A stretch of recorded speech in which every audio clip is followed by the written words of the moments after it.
Unless a director's #1 priority is performance, actors are usually lucky to get a couple rehearsals in before going to camera with a role. If an actor is given the luxury of time to prepare and makes use of that time, there's a much better chance they'll produce something memorable.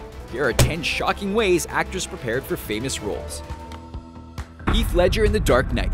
What some actors may have approached as a classic comic book villain, Heath Ledger saw as an opportunity to create something more. To prepare for his role of the Joker in The Dark Knight, Ledger secluded himself in a hotel room for about 6 weeks to develop the psychology and mannerisms of the maniacal clown. With a lot of prescription drugs and very little sleep, he invented a deeply disturbing yet mesmerizing character that silenced all the naysayers.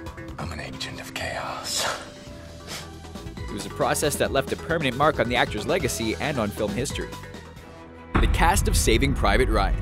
All 8 actors playing the soldiers chosen to save Private Ryan had to attend an intensive boot camp training that included a military physical regiment and camping in soaking wet conditions. When they all voted to quit, their votes were quickly overruled by Tom Hanks, Maybe you should shut up.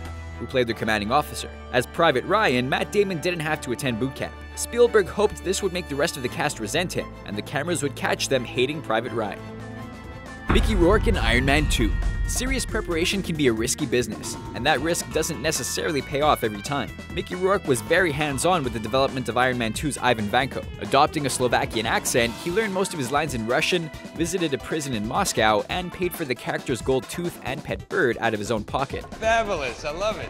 Hey, this is our guy. All interesting choices, but unfortunately Rourke's eccentric whiplash didn't gel with Marvel's more straightforward tone.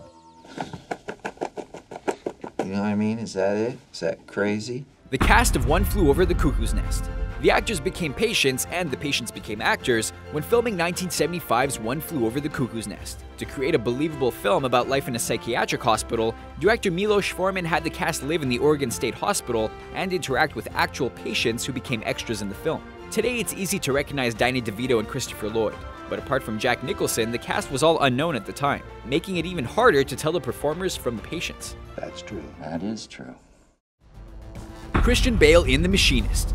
We've all heard of actors gaining or dropping a few pounds for a role, but Christian Bale took it to the extreme in 2004 when he dropped 63 pounds to play an insomniac losing his mind in The Machinist. To achieve this stickly figure, Bale had a daily diet of a can of tuna, an apple, and lots of cigarettes to curb his appetite. This is the most weight anyone has ever lost for a role, and if Bale had it his way, he would have gone even further, but the producers feared for his health. Want to see the doctor? It's not necessary. I'm fine, really. As soon as filming wrapped, Bale was carbo loading and helping his body bounce back for his first outing as Batman the following year. Daniel Day-Lewis in My Left Foot. No list of actors who went to extremes for the role would be complete without the king of method acting, Daniel Day-Lewis. The film that first gained him this reputation was My Left Foot, where he played a character suffering from cerebral palsy. Lewis reportedly broke 2 ribs during filming to help maintain his hunched-over position. He also refused to leave his wheelchair between takes and required help for everyday activities like eating and dressing himself just like his character would. It clearly worked, as the role would win Daniel Day-Lewis his first Oscar. I didn't kill my wife! Harrison Ford in The Fugitive. It's been rumored that Harrison Ford prepared for his role as Surgeon Richard Kimball in The Fugitive by assisting in actual open-heart surgery. Whether or not that's true, Ford could have used surgery himself when he damaged a ligament in his leg while shooting. Instead, he opted to postpone treatment and incorporate the limp into his performance. Halle Berry in Jungle Fever.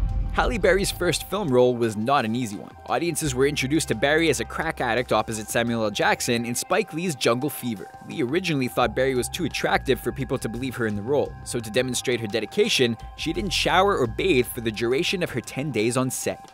Feeling dirty and uncomfortable helped Berry get into character, but she had to apologize to anyone who caught a whiff of her on those final days of shooting. Then who the hell else are you talking? Talking to me? Robert De Niro in Taxi Driver. After being cast in Martin Scorsese's Taxi Driver, Robert De Niro got a cab license and spent a month working 15-hour days as a cabbie in New York City. Even though he'd recently won an Oscar for his work in The Godfather 2, he was only recognized once. He also studied mental illness and PTSD, suffered by many Vietnam veterans at the time, helping Travis Bickle emerge as a fully formed character who would become one of cinema's most iconic. Jared Leto in Suicide Squad. With Heath Ledger's posthumous Oscar-winning performance still fresh in everyone's memory, Jared Leto had to work extra hard to create his own version of the Joker and separate it from Ledger and Nicholson's beloved interpretations. On top of working on his lean and mean physique, Leto was heavily involved in choosing the look of the Joker and creeped out other actors on set by never breaking character and sending strange gifts inspired by their roles. The jury is still out on the results of Leto's process, but what we've seen so far has made for a pretty sinister clown prince of crime. Aspiring actors, take note. It never hurts to go that extra mile if you can. There are endless ways to approach any role, and the more creative you get, the more likely you'll deliver something special. Did we miss any notable entries on our list? Let us know in the comments below, and be sure to subscribe to our channel for more videos like this one.